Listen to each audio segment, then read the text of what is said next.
Welcome to 0 to 60. I'm Matt McChesney. I am the owner and operator of 60 Football Academy and 60 Equipment. Played at the University of Colorado from 2004. 6 years in the National Football League on both sides of football. I'm Matt McChesney. This is 0 to 60. That is Coach Prime. We are at the University of Colorado. Brother, thank you so much. All right. 0 to 60. We're rolling.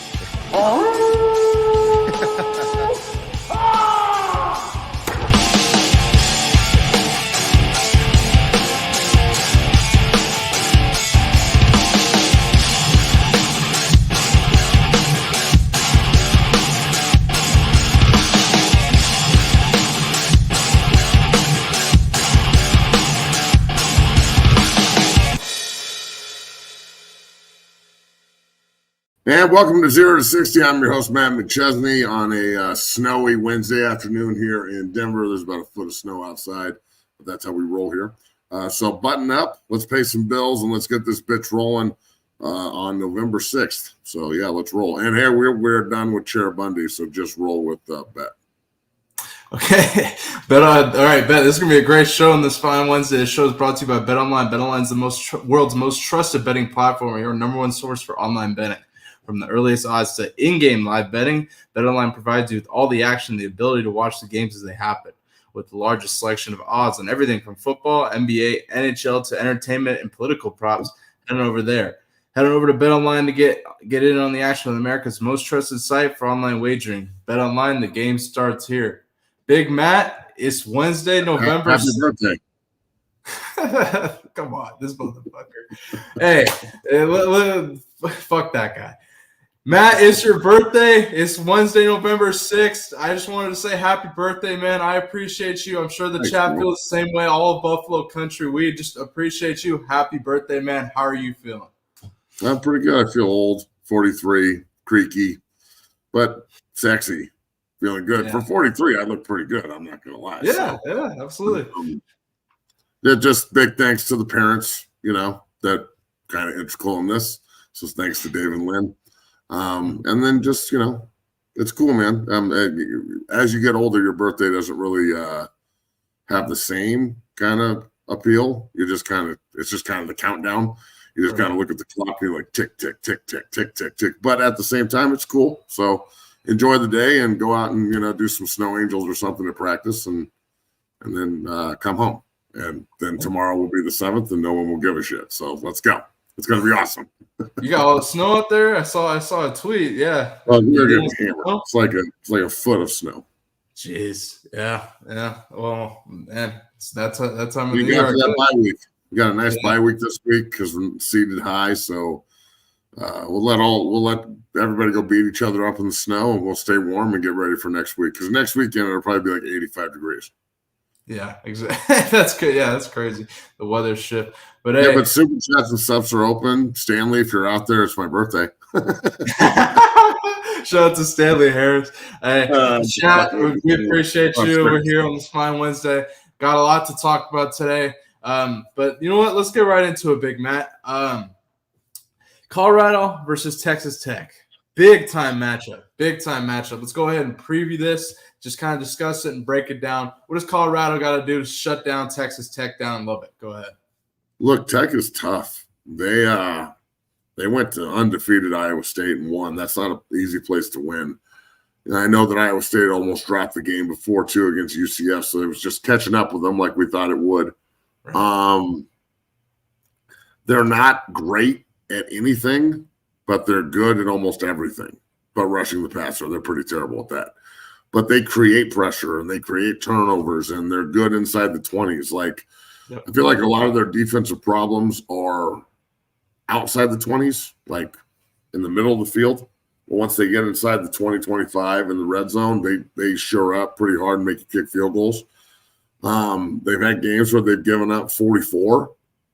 They've had games where they've given up 60. They give up 60 to Baylor, but then they have games where they go to Ames and hold undefeated Iowa State to 22 points. So if I'm Texas Tech, I'm not worried about the past. I'm trying to, past failures, I'm trying to learn from them.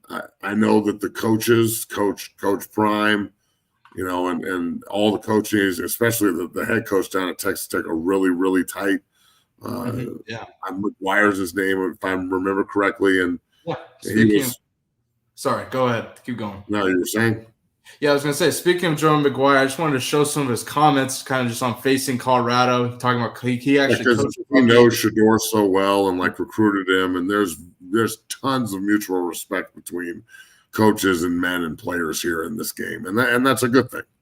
Yeah, no doubt. Well, take a listen to some of his comments on Facing Colorado and Coach Prime here. I'm excited to see a good friend. Dion and I have a lot of connections. Like I've told y'all before, I got to coach his oldest son, Bucky. Dion Jr., he runs all his social media and does a lot of different things for that university. Man, he was a special football player, just like his other two sons. And he has done a phenomenal job this year. There's a lot of people that question if he could get that program turned around, and he has. They're bowl eligible. They're 4-1 in conference, and we're sitting here 4-2, so it's a huge game.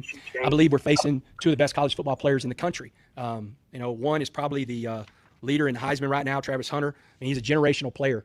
This guy's going to take over 100 snaps on Saturday and play at an elite level. I mean, as good as anybody in the country, and so he deserves to be in the mix and probably the leader. And then, in my opinion, I think that Shedeur Sanders is the best quarterback in college football.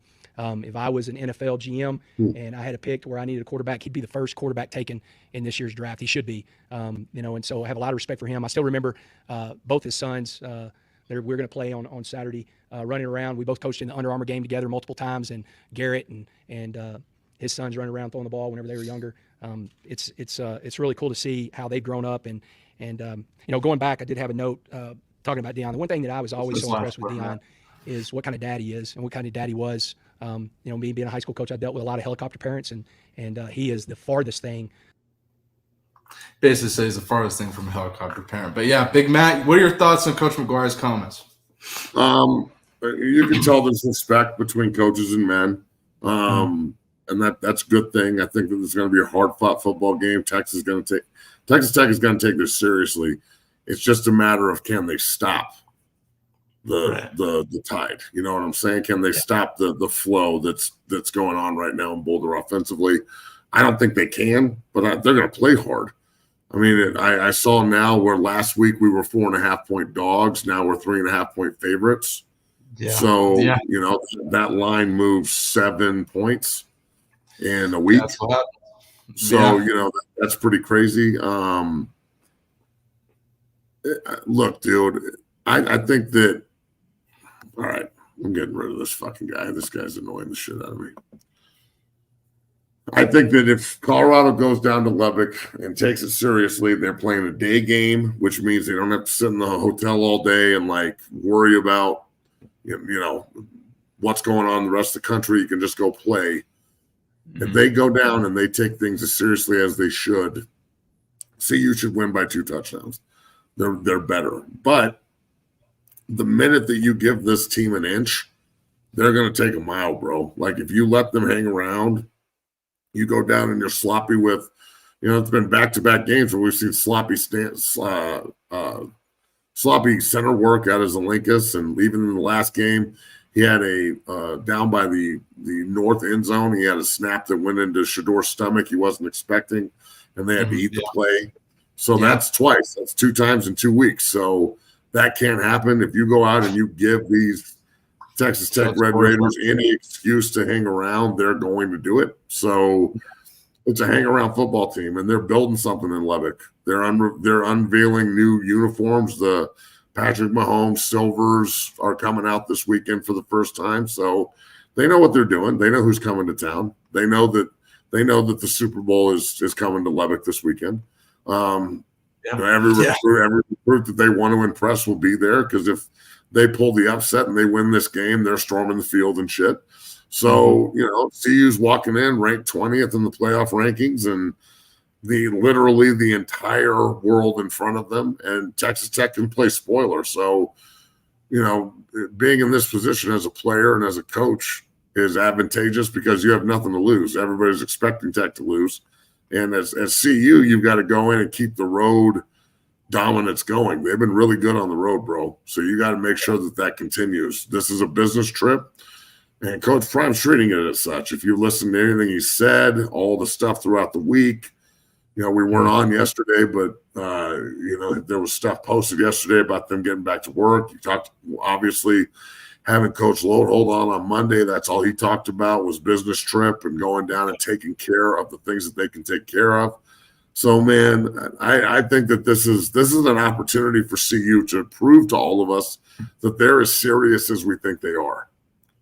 Because you and I, and like the community around here, people are warming up to it, and but there's still some hesitance out there for people to dive head first. And I think that they're going to go down and put on a show, because I think Hunter and Shedeur are on a mission to prove that they're both worthy of the Heisman. One of them's going to win it. His name is Travis Hunter. We've been talking about this forever, but yeah, I agree.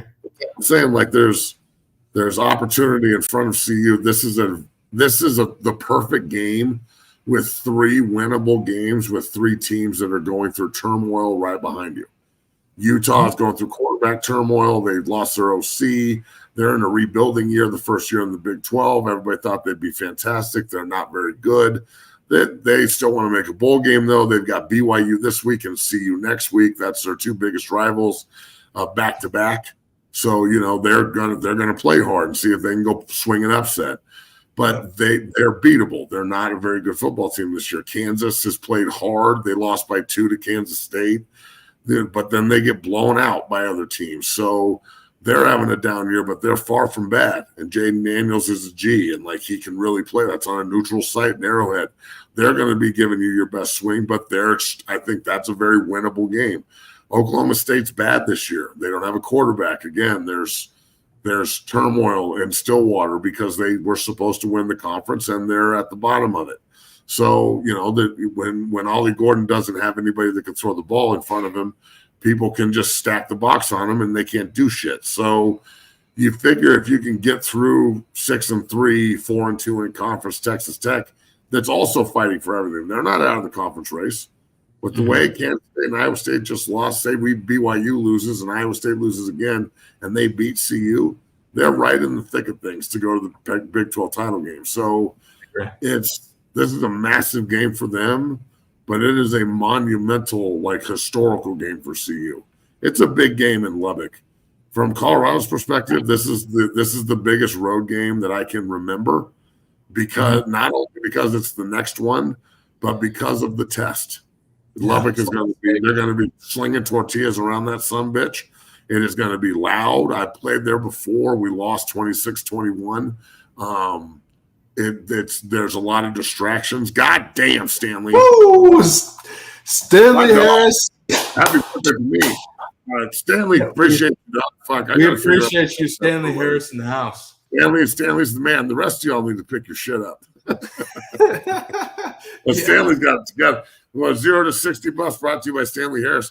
I'm just saying, the opportunity in front of CU is monumental. And go win this game and jump to 15th in the rankings, and then all of a sudden you beat Utah and you're one of the first 2 out or in, and then shit starts happening real fast, dog. So this is a fork in the lane game, and I at the beginning of the year I didn't think that they could go to Tech and win. So I picked them to lose this game at the beginning of the season. Now I thought that they would go 8-4. But now they got the chance to go 10-2, and I think that this is totally winnable, and they should. So, look, CU needs to focus on what they do, and then go out and play hard, and give Shedeur time. Because if you go down to Lubbock and you give up 5 sacks to a team that only has 9 sacks on the season, that's not good. Yeah, they can't rush the passer. But what happened last week? Iowa State tried to take advantage of that. It couldn't. Texas Tech secondary ate up that quarterback. Right. So I don't know. Maybe run the ball more. I'm confident that the game plan will suit the atmosphere and the environment. So we'll see what they trot out there. But after talking to Lodehold and seeing the offensive line's progression, I wouldn't doubt if Augusta gets another 20 carries and they run the ball another 35, 40 times. Just because it makes Shedeur unguardable. It makes your receivers unguardable. You have to single cover Travis Hunter, who's the best player in the world, and that's not going to work. Exactly. And remember, Wester just got number 1, and he's going to want to show off that motherfucker. Oh, so yeah, wherever number 1 is, well, you better double cover that sumbitch because he's going to go off. Mark my words, Wester's going off in this game. I agree. And here's where I think, looking at this Texas Tech matchup, Colorado has a significant advantage defensively. Texas Tech gave up 51 points to Abilene Christian. And they also gave up 59 to Baylor. But then they also went to Ames last week and held 11th ranked undefeated Kansas State to 22 points at home. True. It's a week by week thing. Is that Iowa State playing shitty? Is that Iowa State playing shitty? Or is that Texas Tech playing out of their minds? Probably both. A little bit of both. I could agree with that. But I'm like, look, it's up to Livingston. Second half adjustments. We say it every week. But it's going to be really interesting because I believe this is still going to be a shootout. Obviously, Texas Tech's really strong on offense, not so strong defensively. Obviously, I think LeJontay Wester, Shedeur Travis. Shedor's going to be able to get his weapons. I think Shedor's going to go for over 400 yards and 4 touchdowns. Even if we do run the ball 25, 30 times, I still think you're going to possess the ball for so long, and he'll have a ton of underneath throws to open up the game and soften up the coverage. And then when they change the coverage to try and seal up the underneath throws, because underneath throws lead to yak yards after catch. We're really good at yak. Like we get a lot of yak after they catch the ball. Yes. So when they kind of suck up and they start playing those underneath throws and the crossing routes trying to stop the yak, well, then you've got shit over the top. So I personally think that even if they do come out and try and establish the run, remember last week they started with 4 straight running plays and had 35 carries in the game. And Shedeur still went off. So I think this week is like a showcase game a little bit for Shedeur and Travis. Like I wouldn't be surprised if they get up and Coach Prime keeps throwing. Like once you've established the advantage, not just talked about it. Like we're talking about the advantage. I'm talking about establishing the advantage. So when you go down there and you establish the advantage on Texas Tech, then you can just fucking hammer them because they can't stop it. And then they're on their heels and then everything is open. So I wouldn't be surprised if Shedeur goes for over 404 tutties and 2 of them are to Travis. And I wouldn't be surprised if he has a pick 6 or some crazy shit on defense too. Yeah. Could this be one of those games kind of where we're talking about those who challenge whether Colorado can run the ball, and your response was always, well, you can always run for 100 yards and Shedeur can still throw for 400. Do you think this is going to be one of those games? I do. Yeah, I really do. I think look, Texas Tech plays hard. Texas Tech isn't going to roll over. They're coming off a big win. This is their Super Bowl. Don't get it twisted. They got new jerseys coming out and shit. But new jerseys aren't going to cover up what's in the secondary.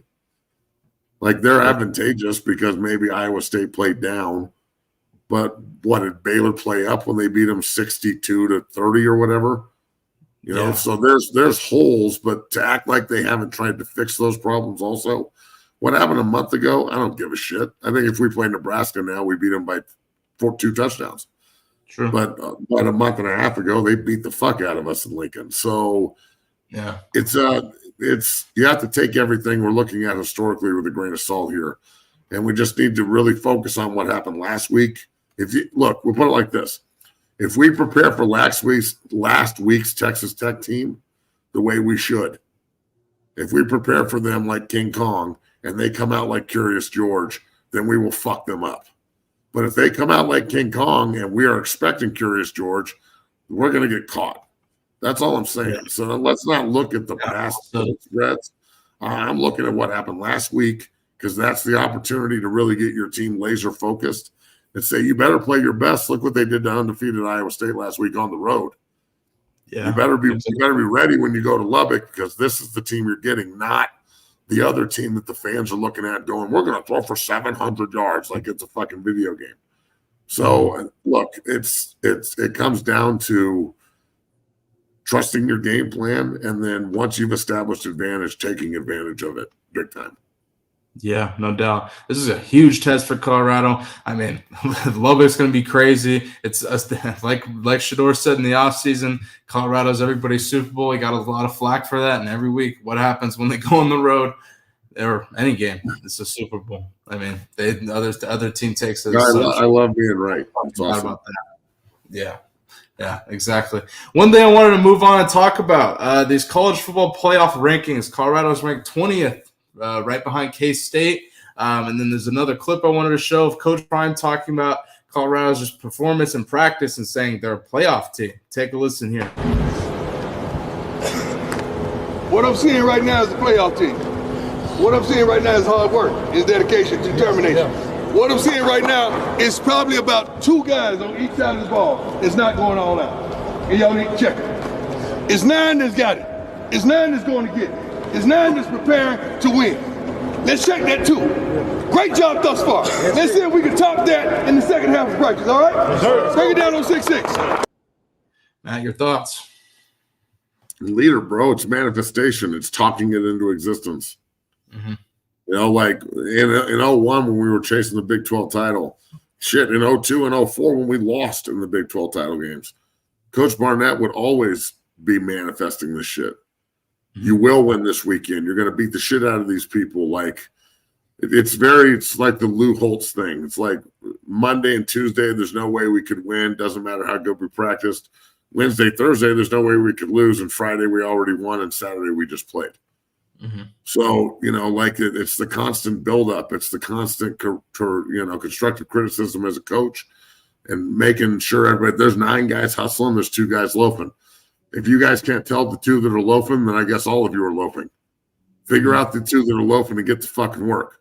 So manifestation of all this, visualizing success, being in a position where you can, it's rare, but it works. I know it does. I do it all the time. Rather than freaking out about what could happen in a negative, try and funnel your shit into what's going to happen and make it positive. And that's what they've done there since they took over 1-11.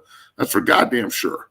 Yeah. So, why would if I was Coach Prime, I wouldn't be changing anything. I'd be doubling down on everything that already worked. This is the thing is, this is like the 4th year of a rebuild in the middle of year 2. It worked, and it's worked accelerated like he said it would. He said we're going to do this. He said it would happen fast, and it happened pretty fucking fast. I know last year was a test to see who would turn on him. Last year was like a test to see who's going to turn, who's really got our back, who's just out there trying to do this for clicks, who's just out there that doesn't really watch tape and talk shit, because they're still out there. There's a ton of people who still want to see you to fail. Mm-hmm. Yeah. So it's at this point, bro, it's if you can't respect what he's done up there and how they do it, I question if you're really a college football fan, bro, because this is what college football is all about. Yeah, exactly. Manifestation. You talked about visualizing that. I mean, at 1-11, they had to do that. You make a very good point there, and I think it's a very important lesson to those listening. Absolutely. But yeah, man, I can't wait to see how Colorado fares against Texas Tech this weekend. I think this is going to be a shootout, but I think Colorado offensively is going to really, really light up the scoreboard. LaJohntay Wester, as you mentioned, wearing 1. I'm excited to see that. Definitely want to show that off like you mentioned as well. Before we go to a break here, the NFL trade deadline was yesterday along with Election Day. We'll talk about Election Day towards the end of the show, but I just wanted to get Big Matt, your thoughts on a couple trades that happened yesterday. So the Ravens, they have a struggling secondary, but they went out and traded for Tre'Davious White. He's previously with the Rams, but obviously Pro Bowler, All-Pro. Your thoughts on this? I mean, anything Baltimore wants to add, the player's going to play better when he gets to Baltimore. So, yeah. And he's surrounded by studs. The Rams are playing better, so obviously he didn't fit what McVay wants to do in L.A., but a good pickup by Baltimore. They're scary. Yeah, I mean, Tre'Davious White's a hell of a player, and they needed it in that secondary. That was the one place where they seemed to be lacking. We saw Jameis Winston go in there in his first start and really, really kind of expose that. So I think this is a good pickup for them. Sticking in the AFC North here, the Steelers made a couple moves. Steelers acquired Packers outside linebacker Preston Smith to go, just another edge rusher to go along with Highsmith and TJ Watt and all the other edge rushers they got. And they also acquired former Jets receiver Mike Williams. Do you have any thoughts on these two transactions? Look, I mean, the NFL trade deadline it's okay. I mean, the obviously Hopkins to Kansas City is the move that everybody's talking about because that's really working. Preston Smith is a good player, not a great one. Mike Williams is unbelievably inconsistent and a good deep threat. So they got some depth there in Pittsburgh. But the trade deadline is very, anticlimactic to me. It's, a lot of these guys just didn't fit maybe free agents or where they signed, i.e. Williams, or they're at the end of their contracts and they're not going to re-sign, so the team is trying to get something for them. So, it's low risk, high reward for the teams that are trading for them. Yeah, no doubt. Low risk, high reward. Big Matt, go ahead and refresh and join back. But yeah, low risk, high reward. I think this is a good pickup for the Steelers. Mike Williams, I mean, he's been extremely inconsistent since he's been with the Chargers with Herbert a couple years ago. But Russell Wilson, the one thing he throws really, really well is a deep ball, the moon ball. He used to throw DK Metcalf, Lockett, Doug Baldwin, all those Seattle Cats. So I think if they were going to use him, he fits in very well with Russ. But yeah, Matt, I feel yesterday I was sitting in the Apple store and I was thinking how you'd respond because I was sitting there for 4 hours to get a new damn phone, and I was like, would have left. Yeah, I hear it. I can't say need a phone that bad. I need a computer that works. Yeah, no, I hear you. But man, great first half of the show here. We're gonna pay some bills real quick. When we come back, though, we're gonna talk about Tyler Brown becoming a two-way player. According to Coach Prime, we've been seeing him taking defensive reps, and now Coach Prime, said he's a two-way player. He's got a blue jersey on. Coach Hart, the linebacker coach, kind of spoke on him playing both ways. So we're going to talk about that. We're going to talk about DJ McKinney's comments on recruiting and why he chose to transfer to Colorado and why other transfers to transfer to Colorado. We're going to make the case for that. And we're going to talk a little politics at the end. Obviously, Donald Trump won the election last night versus Kamala Harris and will become the 47th president of the United States. We'll talk about that as well. But we'll be back in 2 minutes. Peace. Whether it's offensive linemen as they work combos and double teams and also pass, pro, and punch, I think the unique physicality of this is outstanding. So much so that you can use it for your shield on punt team or as you rush in the shield. There's so many different ways that we're using it. We get better a little bit every single day, and I just wanted to say thank you because I hadn't ever thought of this, and when I saw it, it made total sense, and we're doing a great job with it. So thank you, man. Go Big Red.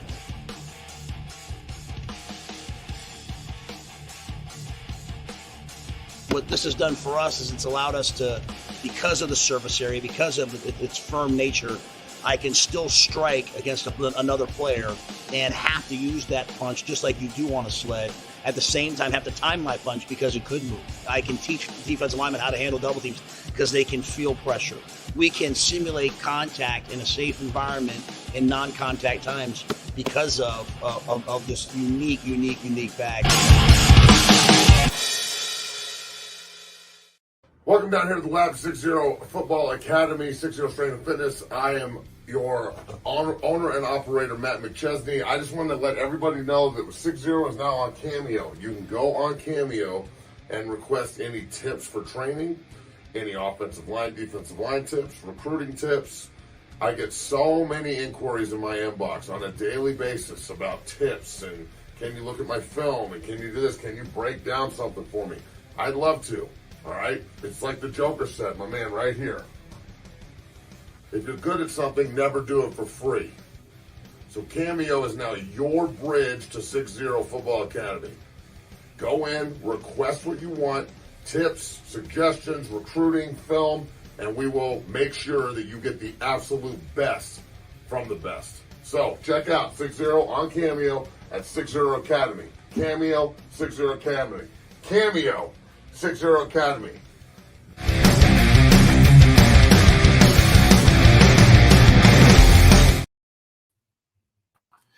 And we're back. Big Matt, a little recruiting update here. It was reported that Julian Lewis was going to take his official visit to Indiana this weekend, but now Julian Lewis will not be visiting Indiana. Rivals reports. Big Matt, your thoughts on this? Julian Lewis, after taking his official visit to Colorado with Card Smith for Cincinnati, is choosing not to go take his visit to Indiana. Your thoughts? Yeah, it's because he's going to commit to CU. Everybody knows that. Yeah. We were talking about it. Yeah. The writing's on the wall, dog. SC is a hellhole. CU's going to the playoff. This kid wants to play on national TV. He doesn't want to play on the Big Ten network. Mm-hmm. Yeah. Just saying, bro. Like, I when CU moved back to the Big 12, I had a feeling this would happen, that they had a chance to dominate a conference, and they're about to. You're watching it happen year one, bro. They're already in contention to play in the title game. So, just saying, I'm not surprised. Well, I mean, Indiana's having a good year, but Indiana, you're going to go to fucking what? Where's Indiana? In Bloomington? In Bloomington or Boulder? Come on, dog. It's not even comparable. Yeah, and I mean, Indiana's rolling right now. USC is not rolling right now. USC is struggling. Yes, we are doing a watch party for the game Saturday. Yes, we are doing a watch party. It's gonna be great. But yeah, USC is not rolling, and I don't know. That's a huge development. I mean, we've been talking about it for weeks, months, even about Julian Lewis flipping his commitment, but now you see it. What did that say? True. Shout out to Patrick.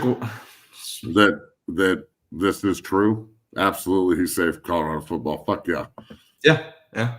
Shout out to Chris Crawford. Amen.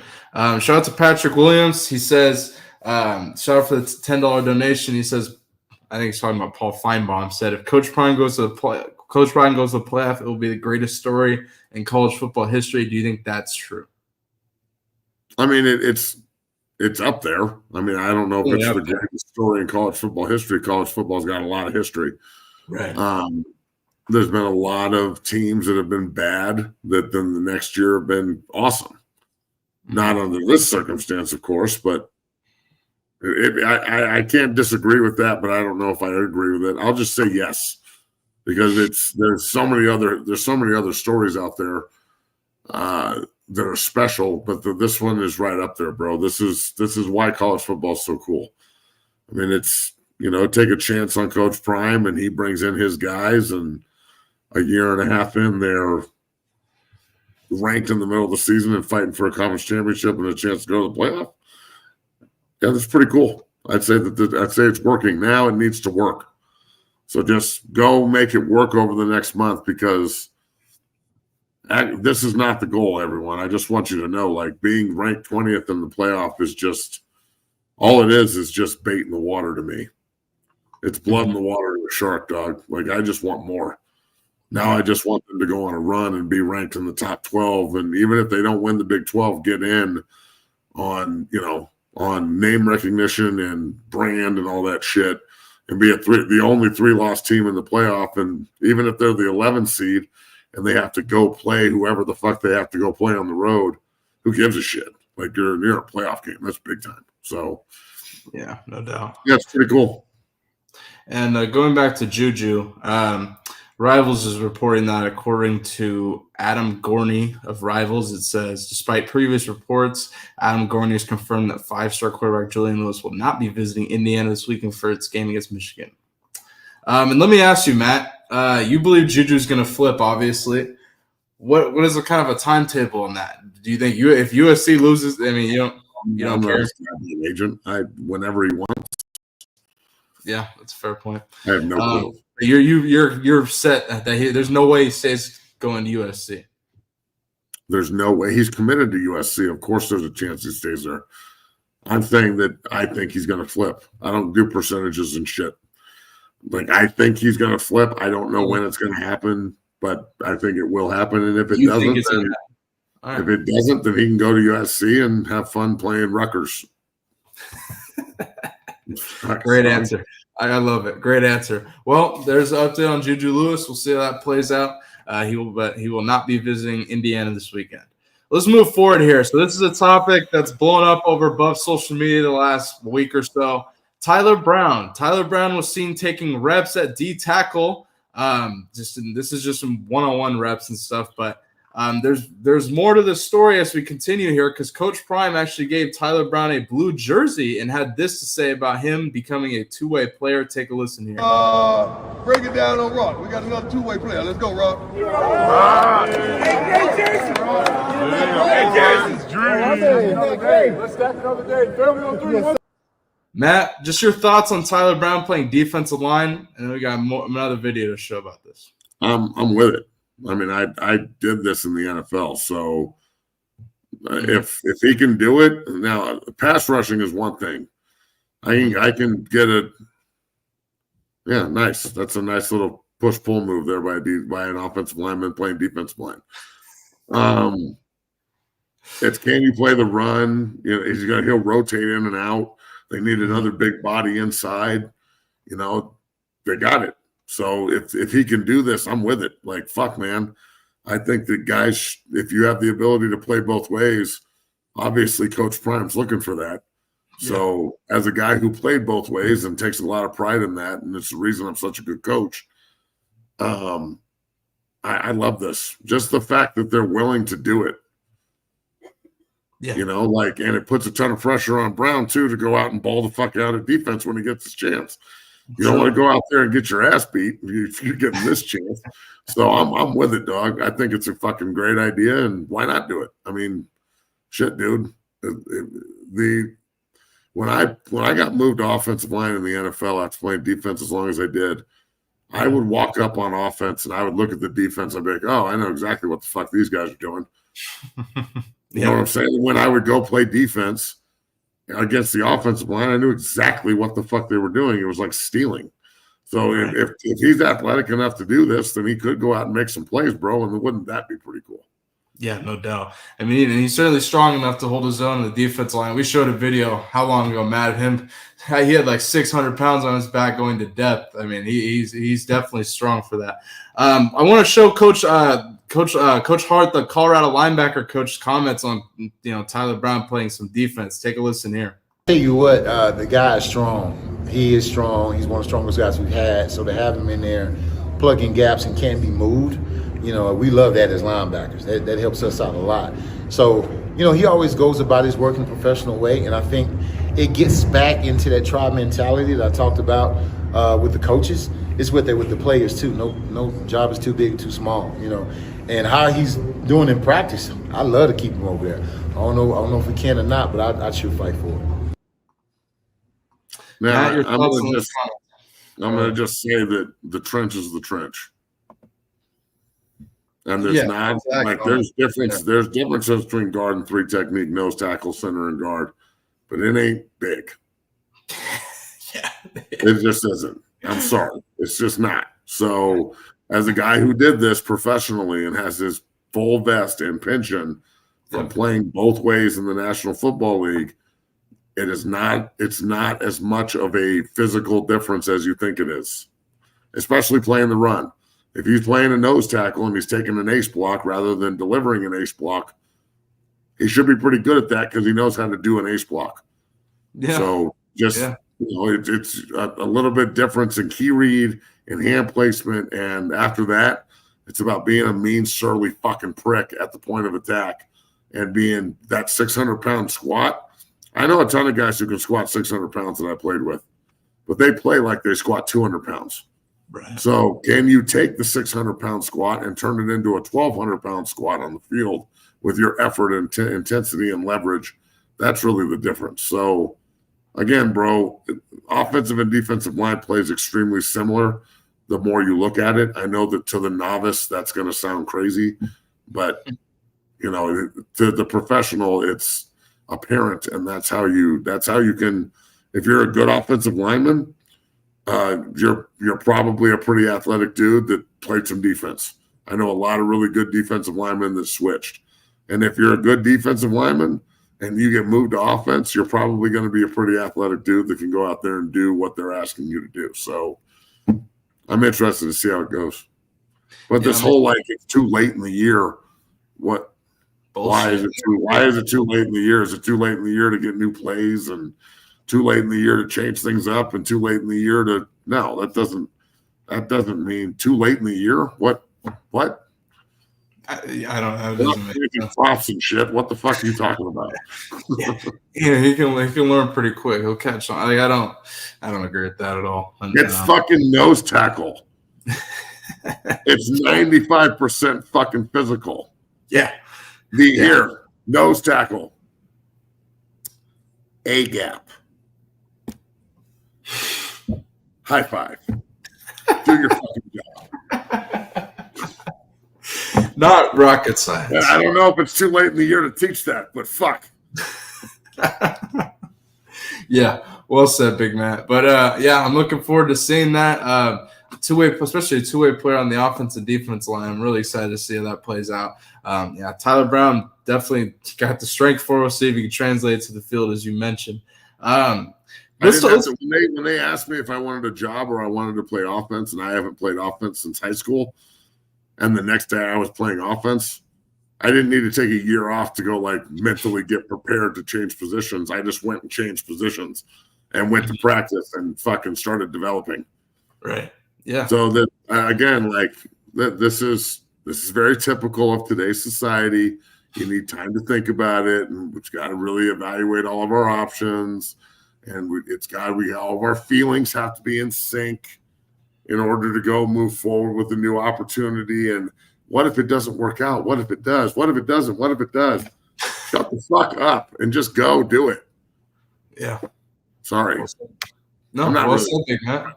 Fuck you. I can say what I want. Well said, Big Matt. I love the way you put it. That's straight facts right there.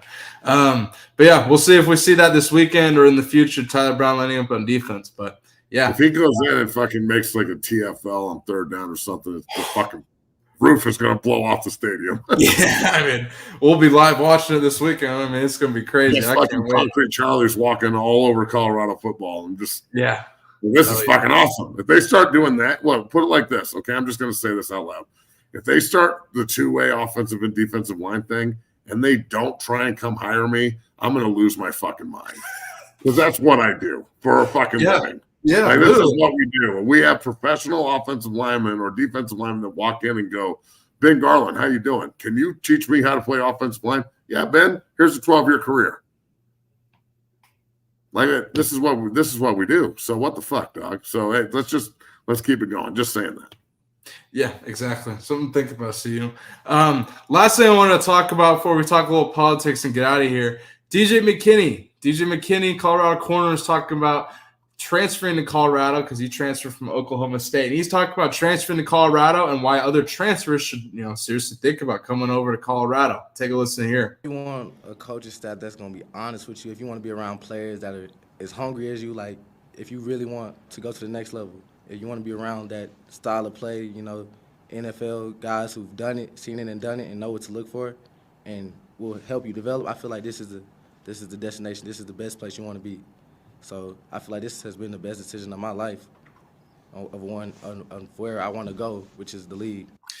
Stanley Harris in the house. Shout out to Stanley Harris. We appreciate you helping Matt get them new shoes. We appreciate you, Stanley Harris in the house. I'll just play the rest of McKinney's comments, though. Stanley needs his own segment. Where I want to go, which is the league. So, yeah. So you'd say it's lived up to your expectations and maybe definitely. Surpassed them? Definitely surpasses expectations. Big Matt, your thoughts on that? My thoughts right now are brought to you by Stanley Harris. Stanley Harris thinks that the DJ is right. Yeah. Look, it's again, I know I'm an old head, and I'm going to keep reverting back to the last time we won a fucking bowl game in Boulder. So if you don't want me to talk about the past, win a bowl game, and I'll shut the fuck up. I look back at those old pictures of like the guys that we were on the team with, right? And like 70% of the fucking roster has their pension. Mm-hmm. And like if you fucked up in practice, they would just replace you with another guy that was going to the NFL. And that's what's in Boulder again. It's like the 1-11 team. They had some good players on their team. Yeah. I would argue that the 1-11 offensive line, if they would have kept that offensive line instead of the one they tried to put out in Shador the first year, they probably would have gone to a bowl game. Because a lot of those guys on that offensive line went and started at other places, i.e. Florida State when they were undefeated. So now you can say I'm crazy for that, but trust me, I know more about this than you do. So I wouldn't say that just to say it. The rest of the team, dog shit. But the offensive line wasn't terrible. Just looking at this entire situation here, bro, like if you want to develop into an NFL player and you're not taking Boulder seriously, you're not serious about developing into an NFL player, period. Now, it goes both ways. Colorado still has to recruit kids and show them that they want them. You can't just expect people to show up. But at the same time, the way that they treat the upper echelon recruits, the fucking pickups from the airport and the private fucking limo bus and fucking foot rubs and God knows what's happening. Fuck, it's the NIL era, bro.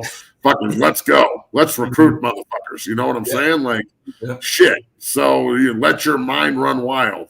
The program plus $500 million in revenue to go spend on players. That would be awesome, by the way. That's a lot.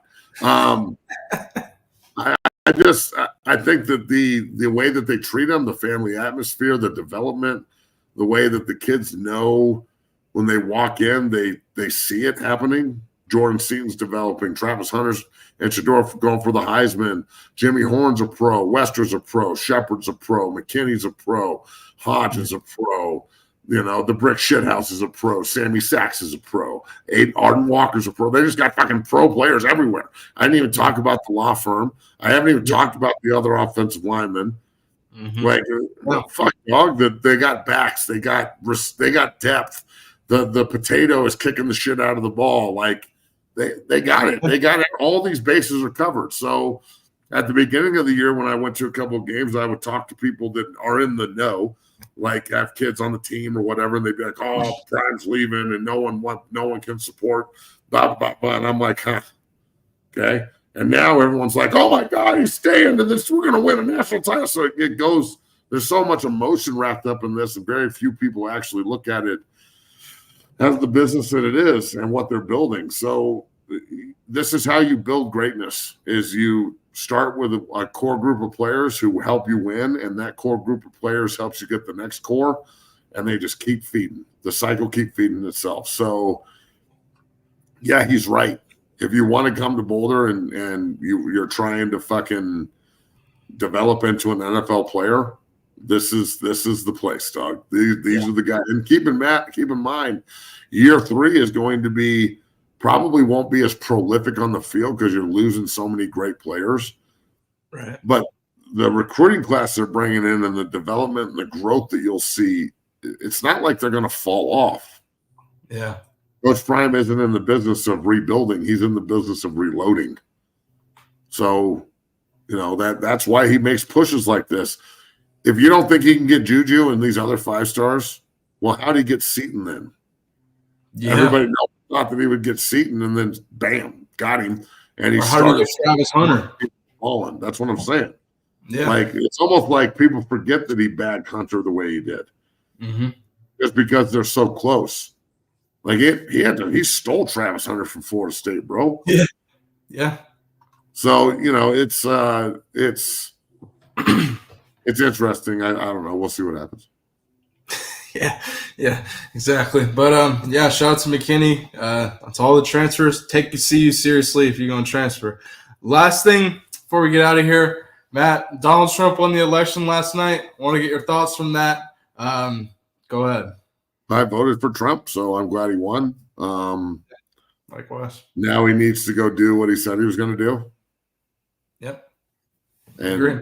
And get this shit rolling in the right direction again, please, and unify the country and not divide it more, and figure out a way to embrace rather than exile, and try and figure out a way to get this place rolling in a unified way rather than just hating each other at every other fucking turn. Now, a lot of the campaign was based on that, so that's going to be pretty tough. But hey, that's his job now. because how you get the job and then doing the job are two different things in the presidential race. So, if you're just looking for scorched earth, this is probably the wrong podcast for you. We need to get the fuck out of Ukraine. We need to stop paying foreign governments all of our tax money. We need to take care of our fucking vets. We need to deport and start actually like bringing in illegal immigrants correctly, like deport them and show them how to do it correctly and bring them back in. I don't really give a fuck, but just make sure we're vetting people right and our immigration policy is actually a policy and not just a fence out in the fucking desert. Like all of the other shit, the trans-testicle gender thing, like I don't know where all that's going to go, and I don't give a fuck because I'm not involved in it. So I really didn't care the first time. I just like making fun of it because it makes so many people who have nothing to do with it so goddamn edgy. Well, that's my thing is like I don't really agree with a lot of the shit he says, but I couldn't vote for the left. There's no way I can do that. So I love just poking the bear, dog. I love how fucking fired up people get about this shit. Me too. So I'll just say shit to see what happens. Like, I don't know if I believe it or not, but I'll say it just to see if are you convinced in your head that you think that way for real, or do you just think that way? So, it's going to be interesting. I'll tell you that. So I've never really seen anything like this before. This is the first time this has ever happened. So he dominated the election and. Did he end up winning like all three of the Rust Belt states too? He won Pennsylvania, I know that. Yeah, did he end up winning Wisconsin and Michigan and Ohio? He won Michigan, Wisconsin, and they're still waiting on Nevada and Arizona, but he's ahead in both. So and he won Ohio too. Did he win Ohio? Yeah, he won Ohio? Yeah, and he won Pennsylvania. Yeah. So he flipped the entire Rust Belt to the Great Blue Wall is now the Great Red Wall. Yeah, basically. Yeah, well, look, I think that American citizens, even if they're like, I consider myself a pretty strong independent. I'm right in the middle. You're going to have to earn my vote. If the Democratic Party wants people to take them seriously, they have to start taking themselves seriously. God, but let's just be real. And I'm just talking shit here when I say this, but I also believe it. If you can't fucking parade somebody out better to beat Donald Trump than her or Pop when he can't fucking stand up straight and he's drooling on himself, then you deserve to lose, dog. Amen. I agree. You can't come to the fucking Super Bowl with Jimmy Garoppolo and Brock Purdy and expect to beat Patrick Mahomes. Okay? Right. Well, it doesn't work like that. So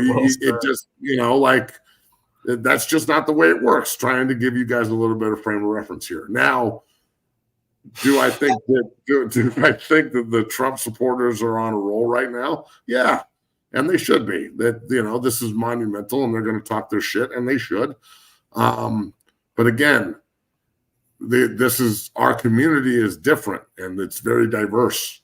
And the goal is not to you can't just kick everybody out that you don't like. Both sides, by the way. Mm-hmm. The left can't just kick out all the fucking rednecks that they don't like. And the right can't just kick out all the fucking furries and weirdos over here on the left that they don't like. It doesn't work like that. So everybody's got to figure out a way to come together and be able to talk to each other and figure this out. Or I guess the beauty of this or the shitty part about it is, depending on how you look at it, the right just won the House. They've got the Senate and the presidency. So Trump doesn't really have to listen to anybody. He can just be like, oh, well, fuck you if you don't like it. I'm going to go do this shit. And no one's going to say anything about it. So I hope it forces everybody to sit down and figure some of this shit out. But at the same time, if you don't want to sit down and figure it out, then fuck you. And we'll just move on. And look, I'm not a big feelings guy. I have like 3 of them, and they're all occupied by 3 different people. So I don't have any more feelings to give. So my thing is like I want everybody to. I miss the Americans are tough thing. And I know that that's going to piss off people on the left because you're so goddamn soft in the first place. But I miss when you know what I miss? When like people would look at an American and be like, he's a fucking cowboy. He stands for something and he's a tough motherfucker. You can't get over on him. Instead of looking at us and going, why are they so fucking weird and 700 fucking pounds and like can't walk up the stairs? And like, that's the way we're viewed. Mm-hmm. So I wish that we could live up to what we actually say we are. And I hope that Trump can get us back to that, at least acting like that.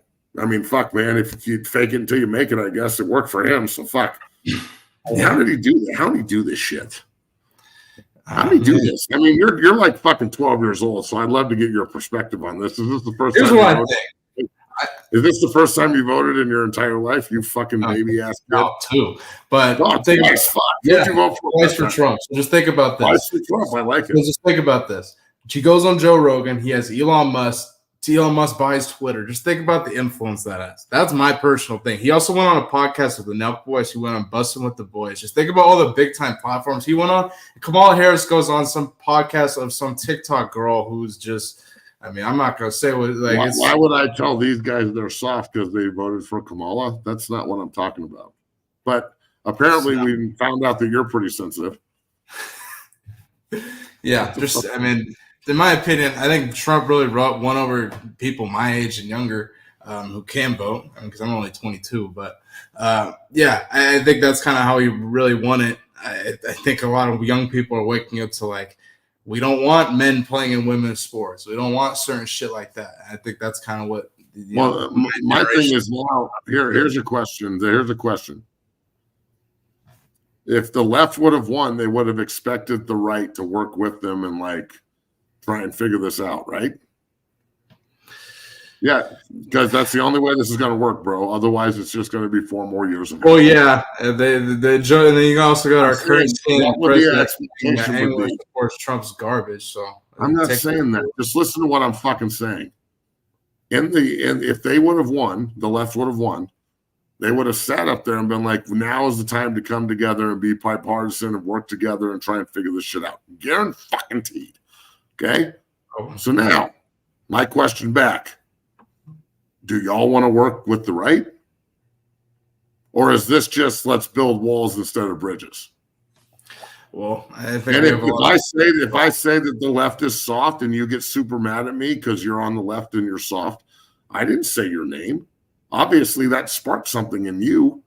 If you want to call me a bitch, that's fine. I know what I am and what I'm not. I'm not going to get fucking fired up about that shit. I don't care what you think.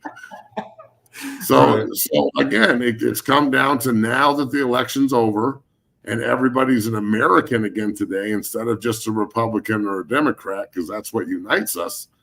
It's almost like we need to get invaded by fucking aliens. And they're here apparently, so get it on so we can all have a common enemy that's not each other.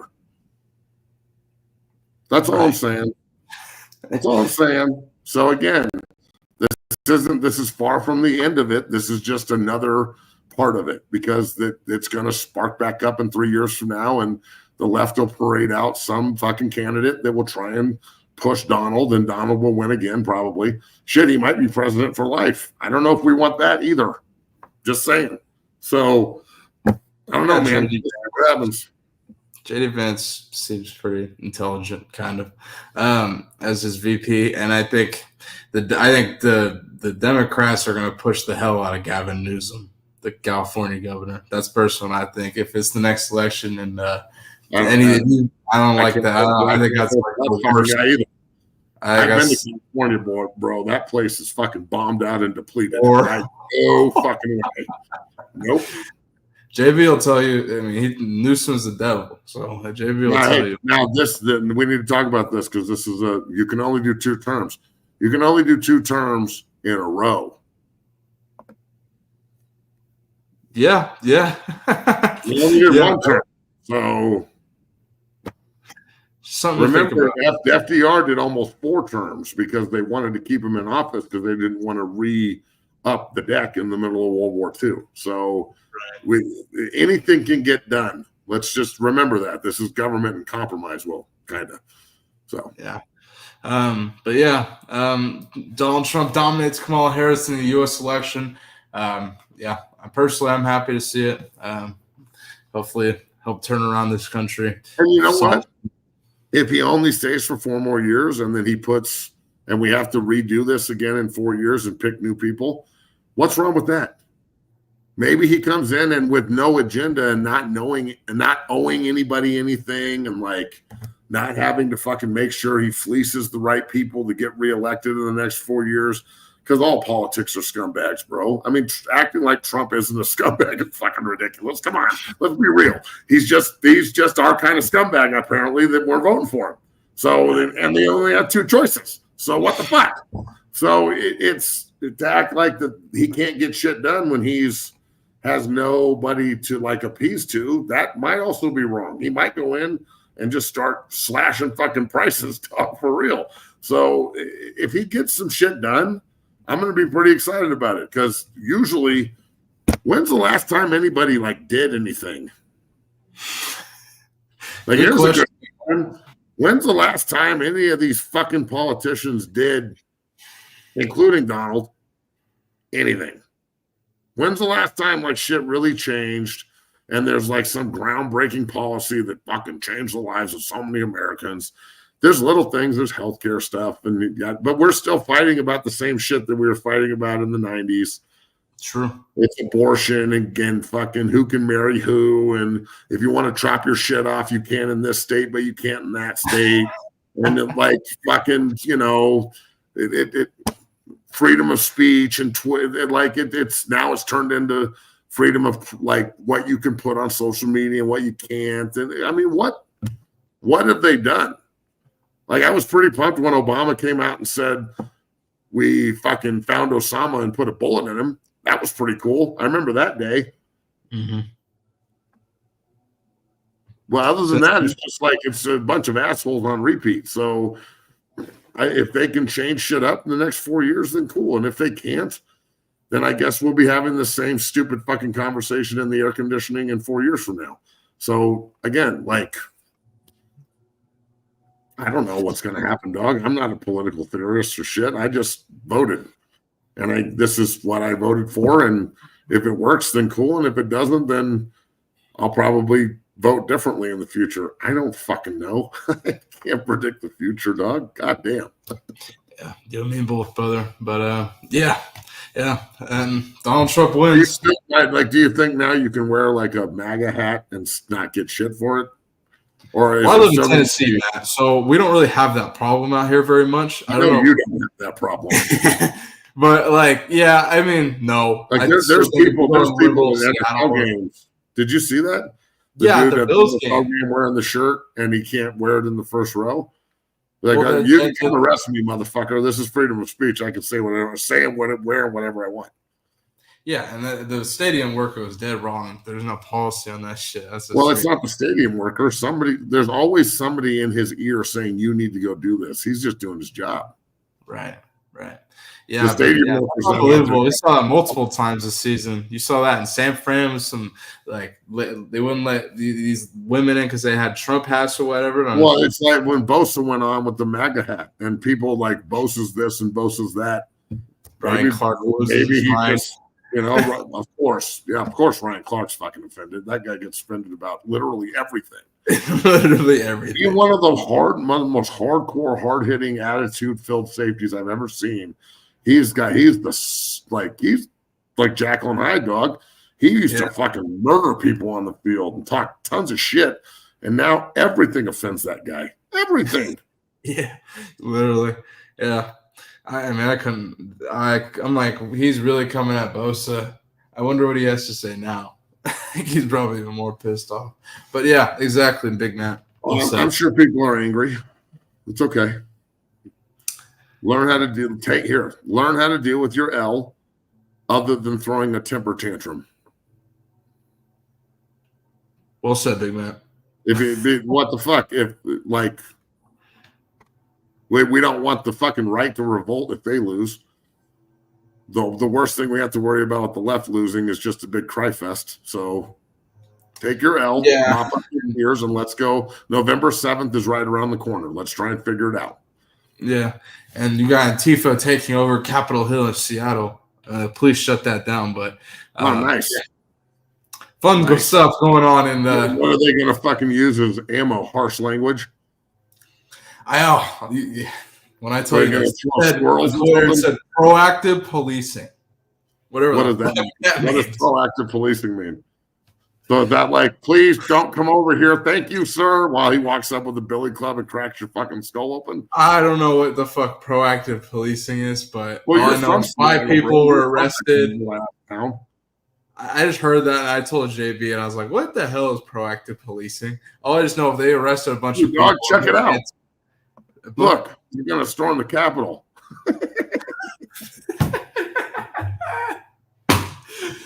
Man, you guys going to storm it with? Like sleeping bags? We're here to sleep. We're going to read some of the cool books. Oh, no. Jim's mom said we could have a sleepover. Is this the right address? You're all 50. Like, yeah, I know. Gosh, yeah. But, man, Matt, great show on this fine Wednesday. I've got 3 more that's fucked up. You get me going on this rant, and now you want to cut me off? Now I got to go talk to Bree. Keep going, Matt. Keep going. Keep going. I'm going to go talk to Bree about this now. She doesn't want to have this conversation.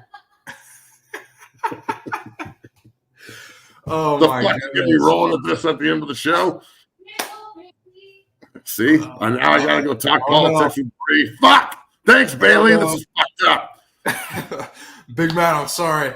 But, hey, great show on this fine Wednesday. And Big Matt, happy birthday. We appreciate you. I appreciate you, man. Guys. Really do.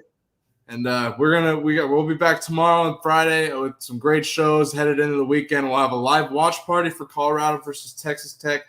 And we've got Phil Dukes on Friday again. I know last week he was supposed to be on. Some shit went down. I think you can go to his Twitter page and figure all that out on your own. We'll ask him about it maybe Friday. But now he's with the Well Off crew up in Boulder and doing big shit. So something went bad over here with On 3, and Colorado said, "We got you, dog." Yeah. And now he's part of the family, and he'll be on Friday, so that'll be awesome. Uncle Neely will be on next Monday or Tuesday. Ooh, nice. So from the pregame, he'll be on. I'm sure we'll get Vickers back on at some point, but we'll see. Old Pop sitting on a fucking rocking chair right now with a corn cob pipe in his mouth, bitching and complaining. But yeah, we'll keep the fucking guests coming as the season goes on. Yeah, well, 0 to 60 stays rolling. We'll be back tomorrow. Big Matt, happy birthday. And, hey, chat, we appreciate you to all those who donated. Shout out to Stanley Harris coming in big. Hold on. Was today snow day worthy? Dog, read the fact that there's no fucking snow day today, okay?